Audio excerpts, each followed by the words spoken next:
네, YTN 라디오 생생경제 2부로 이어가겠습니다. 정부가 3대 메가 프로젝트 추진에 전력을 쏟고 있습니다. 오늘도 회의가 있다고 하죠. 총리 주재로 어제 고위당정 협의회가 열렸고요. 말씀드린 것처럼 오늘은 이재명 대통령이 주재하는 민관 합동 점검회의를 열어서 후속 절차도 이어간다고 합니다. 자, 이 메가 프로젝트의 밑그림을 그린 분 오늘 전화로 인터뷰해보겠습니다. 더불어민주당 임문영 의원과 함께하겠습니다. 의원님 나와 계십니까? 네, 안녕하세요. 임문영입니다. 네, 안녕하십니까. 의원님이 국가인공지능전략위원회 상금 부위원장을 하셨었잖아요. 네네네. 그러다 이제 국회에 입성하셨는데 국회 와보시니까 어떠십니까? 아, 예. 큰 그림만 그리다가 또 지역 정치 또 뭐 현실 정치 이런 것들을 경험하니까 너무 정신이 없네요. 네. 한숨부터 쉬셨는데 뭔가 네네. 굉장히 와닿는 말씀이셨습니다. 자, 요 네. 반도체 클러스터, 광주 전남의 반도체 클러스터 이거는 의원님께서 직접 기획을 하신 겁니까? 아니에요. 제가 뭐 이렇게 이재명 대통령하고 오랫동안 미래성장 정책에 대한 부분을 뭐 성남시장 시절 때부터 계속 같이 해온 건 맞습니다. 네. 하지만 제가 뭐 밑그림을 혼자 다 그렸겠습니까? 이게 국가 전략이라는 게 하루아침에 이루어지는 것도 아니고 또 많은 분들이 여러 가지 작업을 해온 거죠. 네. 그런데 작년에 이미 선거 전부터 이재명 대통령이 당대표 시절부터 AI 중심의 국가를 만들겠다라고 선언을 하셨고 또 그 이후에 잘 아시는 것처럼 취임하자마자 SK가 울산의 데이터 센터를 투자를 한다고 할 때 제일 먼저 현장 방문을 하셨어요. 네. 또 그 이전에 이제 우리 광주 같은 경우에는 이용섭 시장 시절 때부터 국가 AI 데이터 센터를 신청을 해서 국내 최대 규모 AI 전용 슈퍼컴퓨터를 유치를 했고 또 강기정 시장님은 인공지능 2차 사업에 다 면제를 받아서 5년간 6천억을 확보하면서 그중에 절반은 AI 실증에 쓰기로 또 했고요. 네.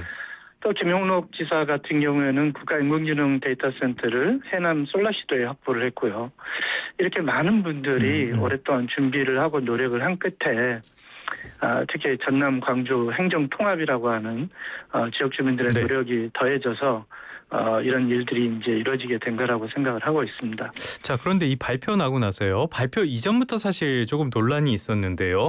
일단 지역 균형 발전이라는 부분은 빼고 이야기를 하겠습니다. 왜 네. 광주 전남이냐 여기에 대한 답변을 이렇게 많은 답변들이 나오고 있는데요. 여기에 대한 답변부터 한번 해주시는 게 좋을 것 같아요. 왜 광주 전남이냐고 물어보는 것 자체가 사실은 이제 말이 안 되는 거고요. 예. 왜 대한민국이 AI에 투자를 해야 되느냐부터 물어보는 게 맞습니다. 그게 지역에 어떤 새로운 투자를 한다는 것 자체에 대해서 배가 아파서 하는 얘기가 아니라면, 네. 그거는 AI 투자를 우리가 왜 이렇게까지 해야 되는가 물어보는 것이 그게 맞는 거고요. 그거를 위해서 우리가 이제 어느 지역에 어떻게 특성을 잘 활용을 해서 이 배치를 할 것인가에 대한 고민이 나타나게 되는 거죠. 지금 반도체 증설은 굉장히 중요한 투자 시기입니다. 지금 반도체가 덕목이 됐고 전 세계가 AI 투자 경쟁에 나서고 있잖아요. 네. 오늘 아침에 잠깐 제가 소식을 찾아보니까 삼성전자 2분기 영업이익이 110조 정도 된다고 해요. 여기서 이제 기존의 성과급을 충당하고 나서도 한 90조 원 정도가 돼서 이게 시장 예상치인 75조, 84조를 훨씬 뛰어넘는다고 합니다.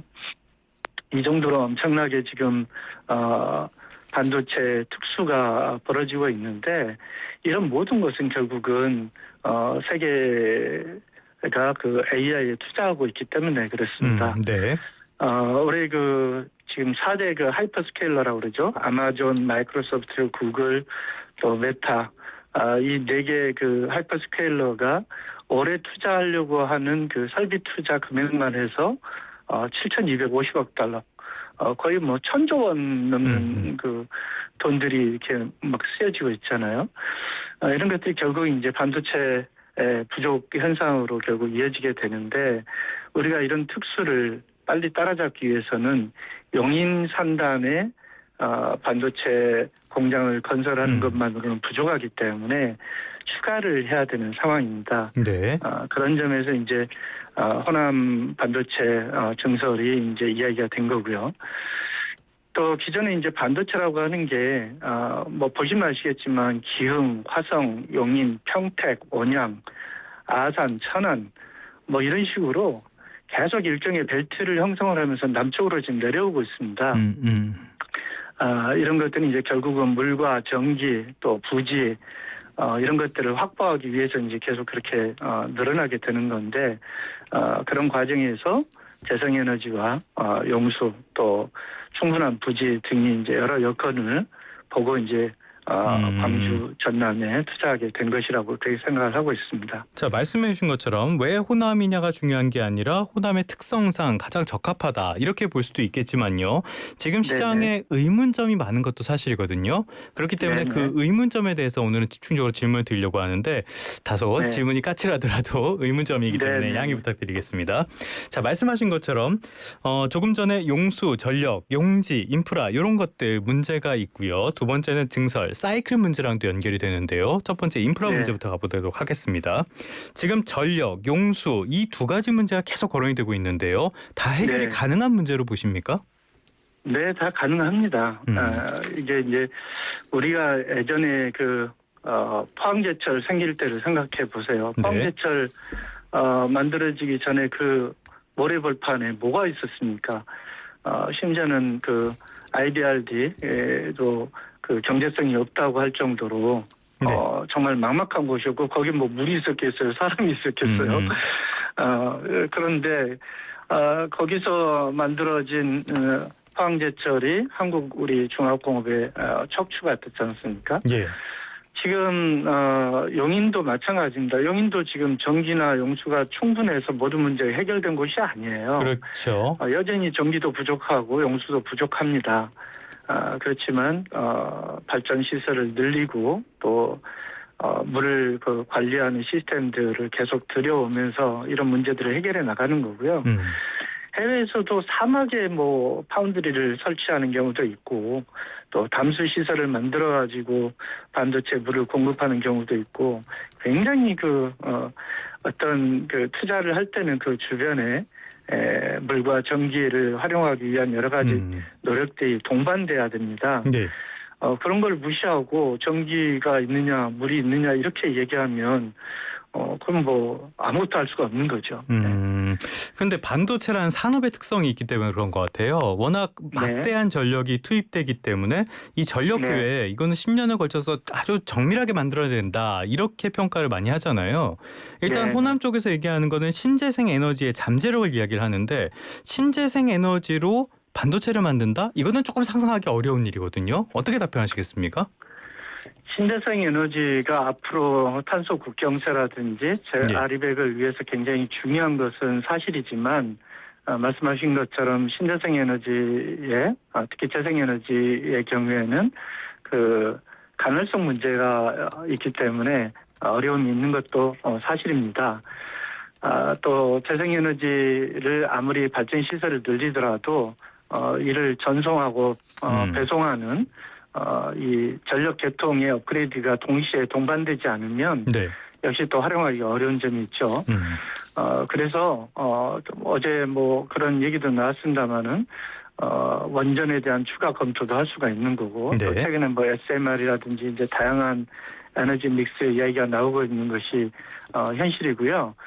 다만 그런 그 보완이나 부가적인 투자들이 검토는 돼야 되겠지만 기본이 돼야 되는 것은 재생에너지를 기반으로 해야 되는 것은 맞습니다.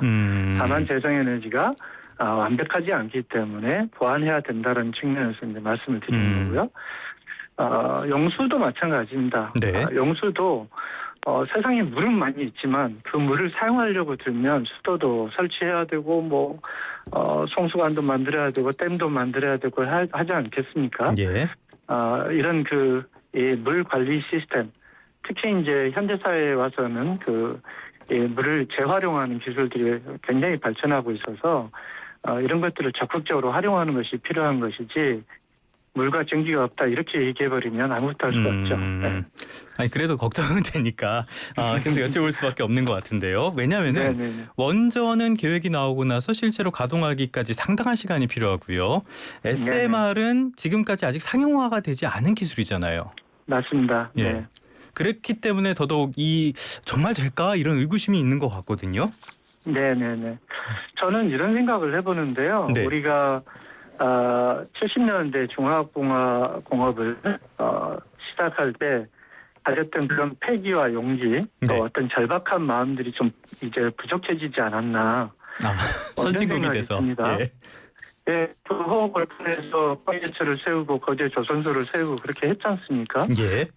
그리고 가 없는데 경부 고속도로를 건설을 하면서 국가를 발전시키겠다라는 그런 노력들을 다 해왔고요. 또 2000년대 우리가 IMF 그 심각한 위기를 겪었으면서도 초고속망을 깔아서 정부와 선진국이 되겠다고 뛰어들었고 결국은 정부와 선진국이 됐지 않습니까? 네. 이런 패기와 도전 정신이 왜 지금은 계속 그 부정적인 생각만 하게 되는지 이게 좀 안타깝고요. 예. 단순하게 걱정을 해서 그러는 게 아니라 배가 아파서 그러는 게 아닌가 이런 걱정도 사실은 우리가 세계적인 반도체 특수를 따라잡고 각 지역마다 특화된 산업 정책들을 두면 모든 함께 잘 살 수 있는 새로운 시대가 됩니다. 특히 예, 의원님 잠시만요. 지금 전화 상태가 안 좋아서 다시 한번 연결하도록 하겠습니다.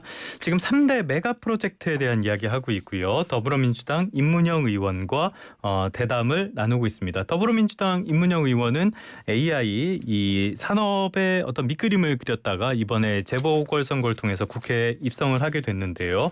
일단은 더불어민주당 쪽에서는 전폭적인 지원을 통해서 3대 메가 프로젝트 앞으로 차질 없이 진행을 하겠다. 굉장히 강하게 이야기를 하고 있습니다. 오늘은 이재명 대통령이 주재하는 반도체 클러스터 민관합동 점검회의도 열린다고 하는데요. 그럼에도 불구하고 아직까지 시장에서는 의구심이 많은 것도 사실입니다. 특히 전력과 용수 문제 쪽에서 계속 이야기가 나오고 있는데요. 여기에 대한 의원님의 이야기 듣고 있습니다. 자, 의원님 다시 연결됐지요? 네네네. 예. 네, 제가 어디까지 얘기해서 알고 있는지 여기 헷갈리는데. 도전 정신에 대해서 강조를 해주셨습니다. 네네. 우리가 70년대 중화학공업을 건설할 때만 해도 사실은 허업 벌판에서 조선소를 세우고 제철소를 세우고 자동차가 없는데도 고속도로를 만들면서 그렇죠. 국가 발전을 위해서 이렇게 뛰어들었지 않습니까? 또 IMF 시절을 겪으면서 국가가 그렇게 위기에 빠졌음에도 불구하고 우리가 초고속망에 투자를 해서 정부와 선진국이 됐고 또 당시에 투자했던 뭐 핵융합이라든지 이런 것들이 새로운 기회를 지금 만들고 있지 않습니까? 그렇죠.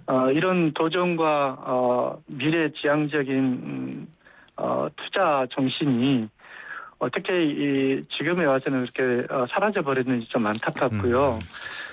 미래를 위한 어떤 우려 때문이 아니라 단순히 그냥 어느 특정 지역을 시기하고 배 아파서 하는 소리가 아니라면 이재명 대통령이 이야기하는 지역주도 성장, AI 전환 성장을 우리 모든 국민들이 똘똘 뭉쳐서 발전시켜야 되는 때라고 저는 생각을 합니다. 하나만 더 여쭤보고 사이클 좀 여쭤보도록 할게요. 뭐냐면은 조금 전에 포항제철 계속 말씀을 해주고 계시는데요.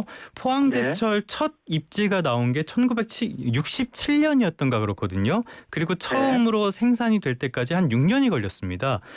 이재명 대통령 임기 안에 한다는 거 여기에 비춰보면은 어려운 거 아닌가요?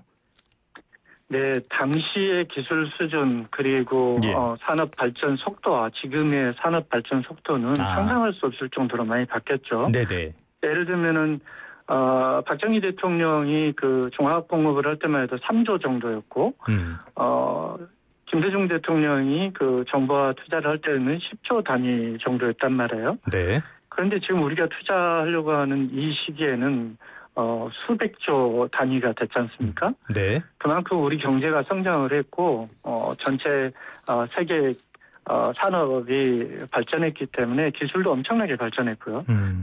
따라서 우리가 속도에 대한 새로운 개념 그다음에 어떤 투자에 대한 새로운 개념들을 좀 가질 필요가 있습니다. 스케일이 달라진 세상을 살고 있는 거죠, 우리가. 뭐 당시랑은 뭐 비교할 수도 없으니까요. 당시에는 세계 최빈국이었고 지금은 선진국이니 그렇습니다. 뭐 그 부분은 충분히 있을 것 같습니다. 자, 지금까지 인프라 문제 살펴봤고요. 두 번째로는 사이클 문제 한번 짚어봐야 될 것 같습니다. 자, 지금 반도체의 슈퍼 사이클 이거는 공급이 충분한데도 가격이 오르는 게 아니라 공급이 부족하기 때문에 가격이 오른다고 봐야 되잖아요. 그런데 네, 어떻게 그렇습니다. 될지 모르고 지금 대규모로 투자를 해서 반도체를 찍어낸다. 그러면은 나중에 결국에 이게 역풍이 돼서 예전 같은 치킨 게임이 반복되는 거 아니냐 이런 우려도 나오거든요. 의원님 어떻게 답변해 주시겠습니까? 네, 지금 반도체의 부족 현상은 어떤 순환 사이클 문제가 아니고요. 네. 새로운 시대로 점프하고 있는 그래서 반복되는 이 부침의 문제가 아니라 새로운 시대로 점프하게 되는 그런 변화라고 이해를 해야 됩니다. AI 시대라고 하는 것을 우리가 기존 정보화가 약간 발전한 그런 기술적인 측면으로 자꾸 오해하는 경향이 많은데요. 네네. AI 시대는 지금까지의 시대하고는 완전히 다른 시대가 됩니다. 우리가 이번에 미국과 이란 전쟁을 보시면서 느꼈지만 모든 무기가 이제는 스마트하게 전부 AI가 들어가게 되지 않습니까? 네. 뿐만 아니라 제조업에 쓰이는 모든 로봇들이라든지 기계들이 전부 다 반도체를 사용하게 되고 AI를 이용해서 더 똑똑해지게 되거든요. 우리가 살고 있는 이런 도시도 신호등이라든지 또 자율주행차라든지 이런 것들이 전부 다 이제 반도체를 쓰게 되면서 더 똑똑한 시대로 다 바뀌게 됩니다. 네네. 그 안에 들어가는 수많은 메모리들, 반도체들을 어떻게 다 공급을 감당을 하겠어요. 그래서 이런 것들 생각해 보면 반도체가 뭐 필요했다가 남았다가 이런 이 반복되는 사이클이 아니고 지금은 완전히 다른 새로운 시대로 넘어가는 시대다. 이렇게 생각을 해주셔야 됩니다. 그러니까 슈퍼 사이클 종료와 공급 과잉 재현 이런 건 걱정하지 않아도 된다라는 말씀이신데 저희 인터뷰 시간이 거의 다 됐으니까요. 지금 호남에 대해서 계속적으로 문제 제기하는 목소리는 반복이 되고 있거든요. 그런 목소리에 의원님의 대답은 어떤 겁니까? 네, 저는 대한민국의 새로운 AI 전환 성장을 위한 시각으로 좀 봐주셨으면 좋겠습니다. 예를 들면은 우리가 구글이나 마이크로소프트 같은 거대한 회사들을 우리도 만들 수 있다. 네. 또 같이 창업과 연구의 중심이 되는 그런 거대한 도시, 또 새로운 미래를 개척할 수 있는 도시를 대한민국 안에서도 만들 수 있다. 이런 자부심을 가지고 크게 생각하고 봐야지 이 시기를 자꾸 소지역주의로 나눠서 과거처럼 단순하게 공장 몇 개를 서로 유치해서 그 지역만 잘 사는 그런 정책으로 이해를 하면 이 문제를 제대로 볼 수 없다고 생각을 하고 있습니다. 알겠습니다. 저도 국민의 한 사람으로서 꼭 성공을 했으면 좋겠다라는 생각이 드는데요. 의원님 의정 활동도 계속 배견하도록 하겠습니다. 지금까지 더불어민주당 임문영 의원과 함께 3대 메가 프로젝트에 대한 이야기 나눠봤습니다. 오늘 말씀 고맙습니다. 감사합니다.